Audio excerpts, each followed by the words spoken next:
I'm joined by the lovely Dani Venn, ex-MasterChef buddy of mine. Thanks for coming in, Dani. Thanks for having me. It's lovely to be here with you, Courtney. We love a guest at the Cook's Pantry, and we love guests that bring recipes in to share with us. So what have you brought in for us today? Well, today I've brought in my leftover veg and cheese muffins. So I hate wasting food, and this is a really good one to use up those veggies that might be in the bottom of your fridge or leftover from Sunday roast. Definitely. Pop it into a muffin that kids are going to love. Yeah, love it. So this is a kid-friendly recipe. Definitely. Cleans out the fridge, mum's happy. All right. So I've got 1.5 cups of wholemeal spelt flour in there. Uh-huh. Love a bit of an alternative flour. Yeah. So if you want to pop in some baking powder. Yeah. I don't know if you've ever seen spelt pasta. Like that's Yes. also a really good alternative as well. So just give that a little mix. So that baking powder just gives us a bit of lift to the recipe, adds a bit of air in there as it cooks. Make it rise. Okay. There we go. Rise it. All right, and I'm going to mix in the wet ingredients. So I've got 2 eggs here. I've got some milk. Now, kids tend to love dairy, so I've also got a bit of yogurt. Yeah. Speaking of dairy, this is a block of cheese we've got here. Oh, Do you want me to grate that up? Oh, that would be awesome. Thank you for being so proactive. Oh, well, you know. Now, I always prefer to grate my own cheese rather than buying grated cheese. You get much more flavour in these as well. Now, another thing that I always have in my freezer is because I've got a baby who's still in the puree phase. So I've always got pureed pumpkin or sweet potato or something in my freezer. So I've got a cup of pumpkin puree in here. Now, I'm just going to whisk this all together first.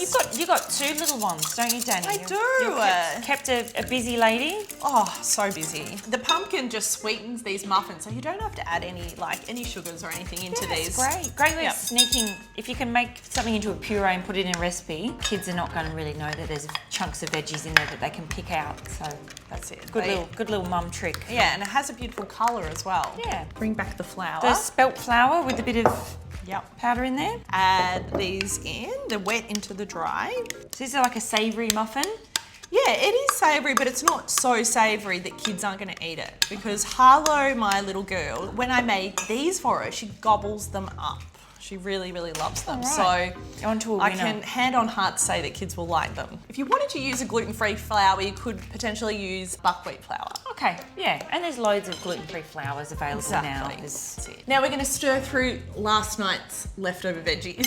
So I've always got peas in my frozen peas. Oh, I love frozen peas. When in doubt, always just add frozen peas to something. My kids love them, gobble them up. Just cut the corn kernels off the corn. Always got leftover one of them when you cook corn. That's it. And a grated carrot. Too easy. In it goes. Everyone's got those things floating around. It's nice and colourful. And those little pops of pea and carrot, they are sweet. So, the kids like them. Yeah, I think a lot of people don't think of vegetables as sweet, but they naturally do have a lot of sugar in them. So, and I'm going to add in about 1/2 cup of cheese, and I'm going to leave the rest. We'll use it to garnish the top of our muffins. So that's ready to pop into my muffin tray. Super easy.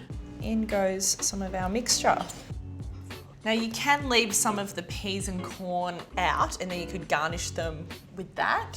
Or if your kids get freaked out at the sight of vegetables, then you can hide them in there. Squish them in there, hide them with cheese. That's it. And then top them with some cheese, because they'll see that beautiful golden. They'll think they're pizza bites or something. Yeah. See the cheese. Just put a bit of cheese on top and cheesy muffins. Oh yeah. Alrighty. So these are the smaller ones for the kids. Little kiddie versions. I think we might make a few larger ones for the adults. How about it? I think everyone's got different size muffin trays at home. That's it. You can big or small, doesn't really matter. I've even got those tiny little ones, and they're great for toddlers, if they've got really small hands. Then that would probably make even more of those. Yeah. Perfect. No waste. Perfect. And a bit more cheese on top. Oh, look at that. Now these need to go in the oven for about 25 to 30 minutes. Are these going to puff up a bit? They will. They've got that baking powder in there. They should rise a little bit too and become nice and golden. Okay.